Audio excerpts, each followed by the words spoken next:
ഉത്സവ സീസണാണ്. വെറും പാവത്താന്മാരായിരുന്ന ആനകൾ പോലും ഇടയുന്നു. ചൂടാണ് കാരണം എന്നാണ് പരക്കെ കേൾക്കുന്നത്. കാണാനൊക്കെ അഴകാണെങ്കിൽ ഈ ആന എഴുന്നള്ളിപ്പിന്റെ കാലമൊക്കെ കഴിഞ്ഞതാണ് അമ്മൂമ്മമാര് വരെ പറയുന്നത്. അങ്ങനെയൊക്കെ ആണെങ്കിലും എല്ലാ സീസണിലും വൈറലാവുന്ന ഒരാൾ കാണും. അപ്പൊ ഈ സീസൺ തൂക്കിയ ഒരാളെ കാണിച്ചു തരാം. അതിനു മുന്നേ വെൽക്കം ടു അടിപൊളി ലോകം. ഗ്യാങ്ങുമായി വരുന്നവനാണ് ഗ്യാങ്സ്റ്റർ. ഇവൻ ഒറ്റയ്ക്കാണ് വന്നത്. ഇവനാണ് മോൺസ്റ്റർ.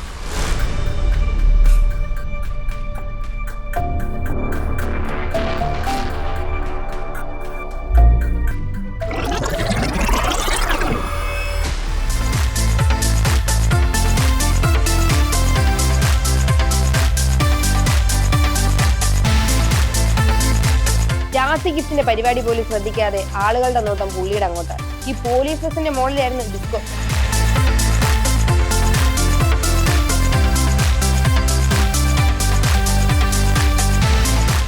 എന്റെ അഭിപ്രായത്തിൽ ഇത്തവണത്തെ ഉത്സവം അപ്പം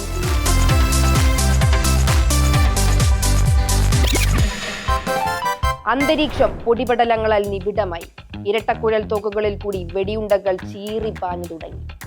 പോരെ, അതിനേക്കാളും നന്നായി ഇവിടെ രണ്ട് പയ്യന്മാര് ഇത് എക്സ്പ്ലെയിൻ ചെയ്യും. അന്തരീക്ഷം പൊടിപടലങ്ങളാൽ നിബിഡമായി. ഇരട്ടക്കുഴൽ തൂക്കുകളിലൂടെ വെടിയുണ്ടകൾ ചീറിപ്പാഞ്ഞു തുടങ്ങി.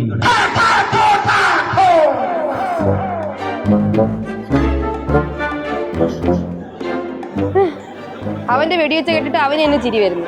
ഇങ്ങനെയായിരിക്കണം എക്സ്പ്ലനേഷൻ. നിങ്ങളെ കൊണ്ട് പറ്റുമോ?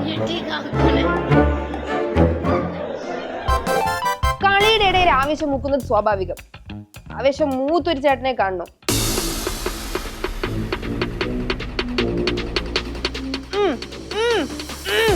ആവേശം കണ്ടോ നിങ്ങള്? ഇതിപ്പോ വലിച്ചു വലിച്ച് എങ്ങോട്ടാ പോകണുണ്ടല്ലോ. അയ്യോ ചേട്ടാ, നമ്മുടെ ടീം ഇപ്പുറത്താ. നദിയുടെ കുറുകെ റോപ്പ് ക്ലൈം ചെയ്തു പോകുന്ന ഒരു പരിപാടിയുണ്ട്. ചേട്ടൻ ഇനി അതാണെന്ന് വിചാരിച്ചോ എന്തോ. എന്തായാലും വലിച്ചു ഓപ്പോസിറ്റ് ടീമിലെത്തി. തെങ്ങ് കവുങ്ങ് മാവ് മരങ്ങൾ വിൽക്കാനുണ്ടോ? ഉണ്ടോ? ഉണ്ടെങ്കിൽ ഇവർക്ക് കൊടുത്താൽ മതി. വണ്ടിയായിട്ടാ വന്നേക്കുന്നത്.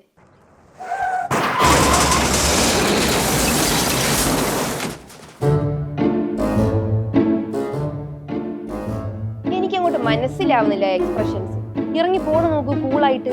കൺവിൻസിങ് ചേട്ടന്മാരാന്നാ തോന്നുന്നു. ഡ്രൈവറെ, ആ വീട്ടുകാരെ ഒന്ന് പറഞ്ഞ് മനസ്സിലാക്കി. ഞങ്ങൾ ഇപ്പൊ വരെ. അല്ല, അതെന്തൊരു പരിപാടിയാ കാണിച്ചത്. സ്വന്തമായിട്ട് തേങ്ങ അടിച്ച് പൊട്ടിക്കാനായിരുന്നു എന്തിന് എന്നെ ഇങ്ങനെ ഒരു വേഷം കെട്ടിച്ചു എന്നൊക്കെ വെച്ച് ചോദിക്കുന്നത്. അപ്പൊ ഉണ്ട് സമാധാനിപ്പിക്കാൻ വേണ്ടി വേറൊരു തേങ്ങ എടുത്ത് എന്നാ കൊണ്ടുപോകും. നിങ്ങളുടെയൊക്കെ ഒരു തേങ്ങ എനിക്കെങ്കിലും വേണ്ട ആരുടെ ഔദാര്യം. ഇഞ്ചക്ഷൻ പേടിയുള്ള ആരെങ്കിലും ഓടിയിട്ടുണ്ടോ അവിടെ? കാണും. അതും പറഞ്ഞ് ആരെങ്കിലും നിങ്ങളെ കളിയാക്കാറുണ്ടോ? എങ്കിതാ ഈ വീഡിയോ കാണിച്ചു കൊടുത്താൽ മതി.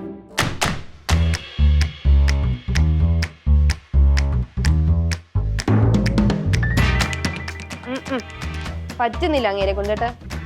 കുത്തിയില്ല, അതിന് മുന്നേ പൊങ്ങിച്ചാടുക.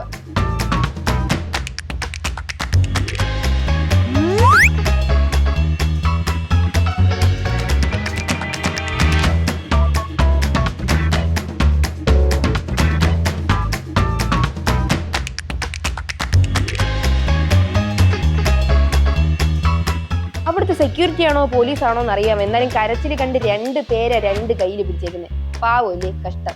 പേടിയെ ഞാൻ കളിയാക്കൂല. അതെന്റെ പോളിസി.